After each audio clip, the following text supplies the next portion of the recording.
What percentage of what you learned in this course do you use on a day-to-day basis? Probably like 10%. And then when I'm talking to clients, maybe 5%.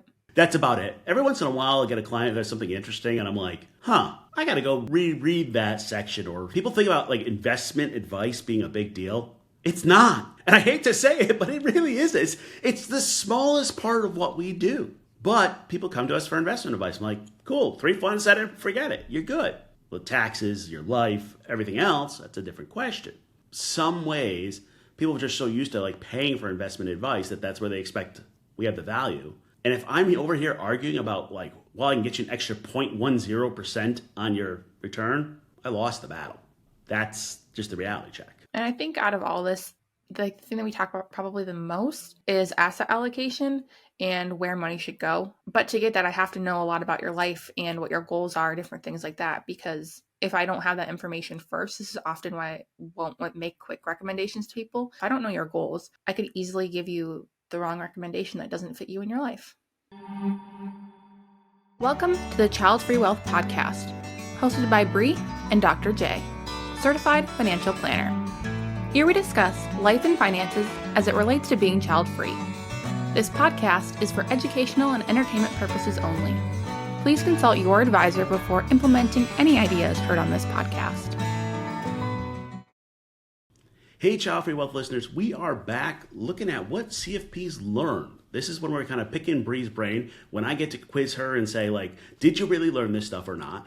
As she's going through the process. She hates this. Loves it. I don't know.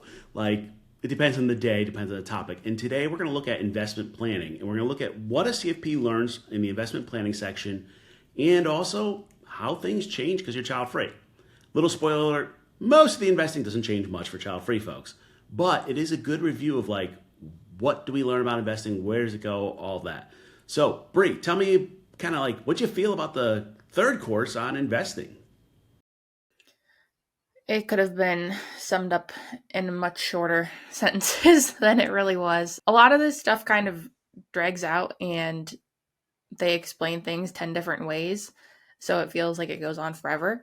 But it is good knowledge to have and important to have.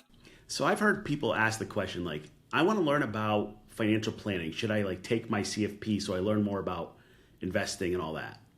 What do you think? Would this course do it for them?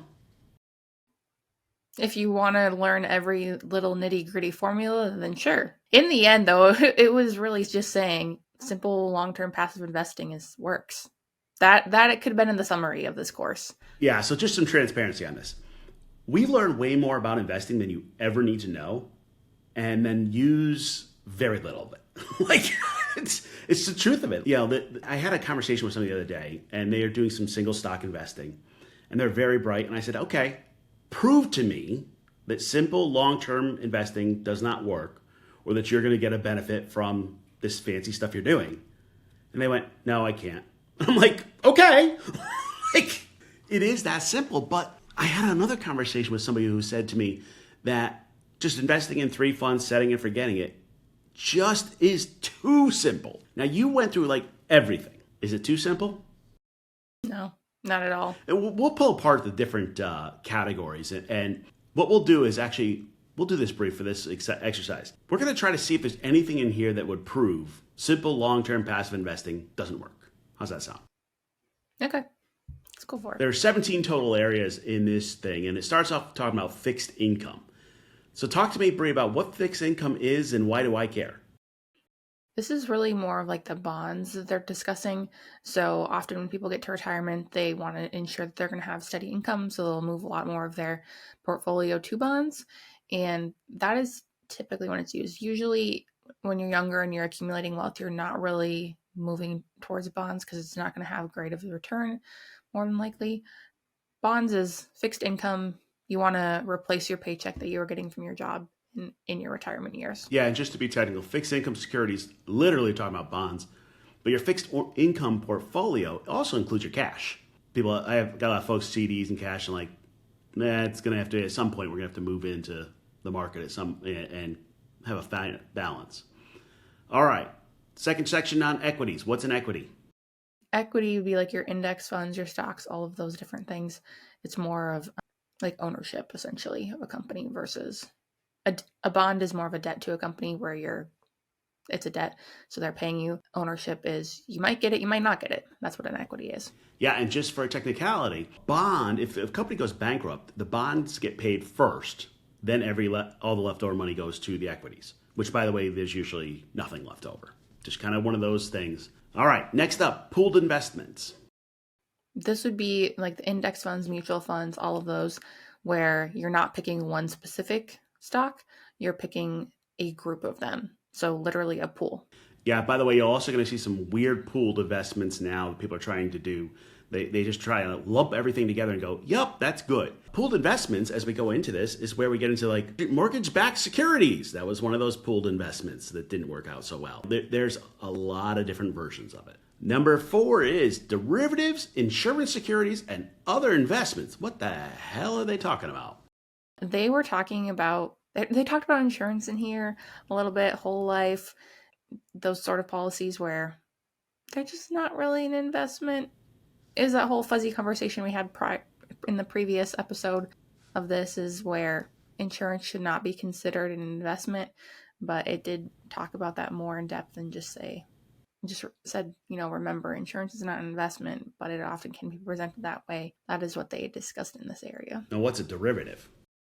So derivatives are going to be anything that derives its value from something else, such as options are, this is often used in like agricultural is the best thing I can think of.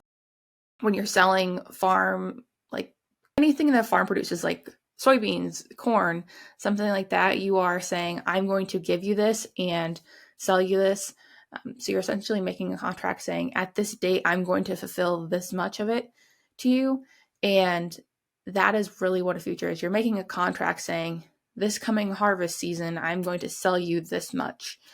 So it is deriving its value from something else that has value. Yeah, and by the way, this is where we get into futures and commodities and other things. And like for the movie fans, this is where the orange juice futures come in and random things. Like literally there, you can like buy parts of anything you want. I swear most of this is just gambling. I mean, like none of it makes any sense to me. And it might make sense to someone. I'm not saying it's not going to fit anyone, but like we're trying to focus on simplifying your finances so your life can be amazing. This is not simplifying anything. All right, Nope. Next up. Number 5, investment risks. This is really just talking about how much you're willing to risk when it comes to your investments. Some people have a higher risk tolerance than others, and some people have a lower risk tolerance. So it's knowing what feels comfortable for you and what you can comfortably invest and not keep you up at night.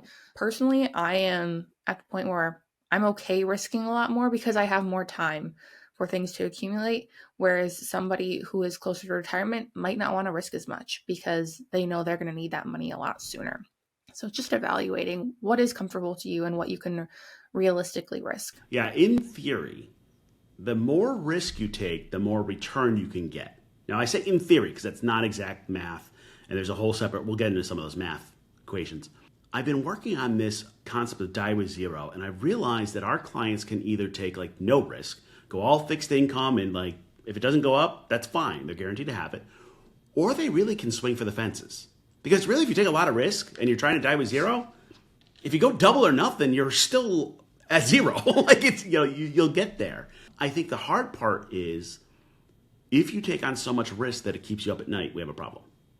That's the bottom line. All right, number 6, measures of investment returns.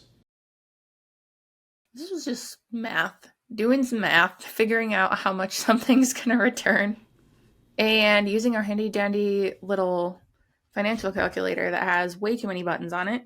It's honestly just telling you how much your investment is going to return. Yeah, and this is where we get into these weird measures in the alpha and the beta and a few other things of like,